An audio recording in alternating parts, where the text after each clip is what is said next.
بسم الله الرحمن الرحيم الحمد لله رب العالمين والصلاة والسلام على رسول الله وعلى آله وصحبه أجمعين أما بعد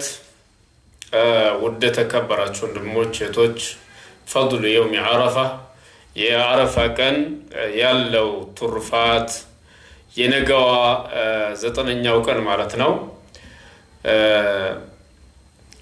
أفضل الأيام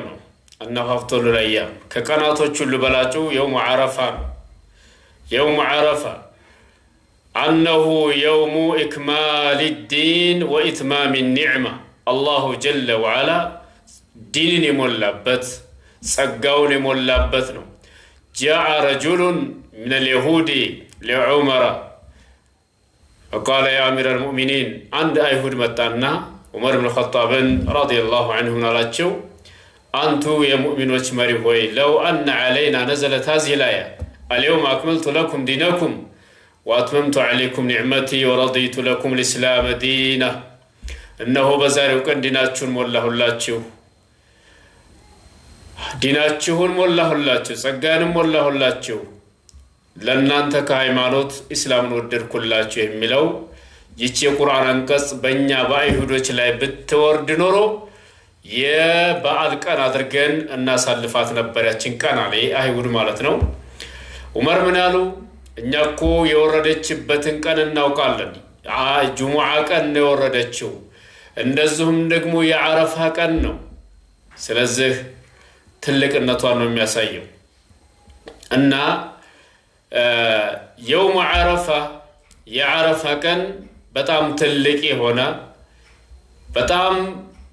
الله زند توداج هنا كان سلازم إن شاء الله ينقوان كان نبياتنا عليه الصلاة والسلام يعرف كان مصوم ناس مركتو سنناقروا وعن أبي قتادة الأنصاري رضي الله عنه أن رسول الله صلى الله عليه وسلم سئل عن صوم يوم عرفة يعرف كان سلام صوم نبي صلى الله عليه وسلم ستيق فقال يكفر السنة الماضية والباقية يلفونا متونجل ይህም የመጣውን አመት ወንጀል ያስምራል ብለዋል ስለዚህ እኛም ደግሞ የነገዋን 9ኛዋን ቀን ነገ ማክሰኞ ማለት ነው ሁላችንም በጾም ልናሳልፍ ይገባል ትልቅ ቀን ስለሆነ ማለት ነው አላህ ብዙ ባሪያዎቹን ከጀሃነም እሳት ነፃ የሚልበት ቀን ነው ማሚ يومን اكثر من ان يعتق الله فيه عبدا من النار من يوم عرفه ነብያችን አለይሂ ሰላቱ ወሰለም الله ባሪያዎቹን በብዛት እንደ ዓረፋ ቀን ነፃ የሚልበት ከእሳት ነፃ የሚልበት ቀን የለም ይላሉ ስለዚህ ያንን ቀን እኛም ሁላችንም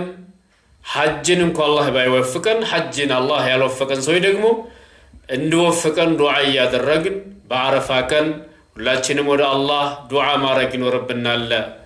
አላህ Subhanahu Wa Ta'ala የሚወደው ቀን ስለሆነ ማለት ነው ስለዚህ ዱዓ ማድረግ ያስፈልጋል በዓረፋ ቀን ከሚባሉ ዱዓዎች እንደውም ያሉት ነብዩ ሰለላሁ ዐለይሂ ወሰለም አፍضل الدعاء يوم عرفه ከዱዓ ሁሉ በላጩ የዓረፋ ቀን ነው ይላሉ وافضل ما قلت انا والنبيون من قبلي ከኔ በፊትና እኔ ካልኩት ሁሉ በላጩ لا اله الا الله وحده لا شريك له له الملك وله الحمد وهو على كل شيء قدير ስለዚህ ዱዓ ይሄ ዚክር ለሁላችንም ሐጅ ለሚያረጋውም ለማያረጋውም ይሆናል ማለት ነው ስለዚህ አላህ Subhanahu Wa Ta'ala ከጀሃነም እሳት ነፃ እንድለን አላህ ወደፊትኛንም አላህ ሐጅ እንዲወፍቀን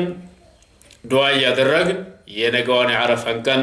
ትልቅ የዒባዳ ቀን ስለሆነ በጾም በዚክር በዱዓ ልናሳልፍ ይገባል الله لا تشنن يوفقنا السلام عليكم ورحمة الله وبركاته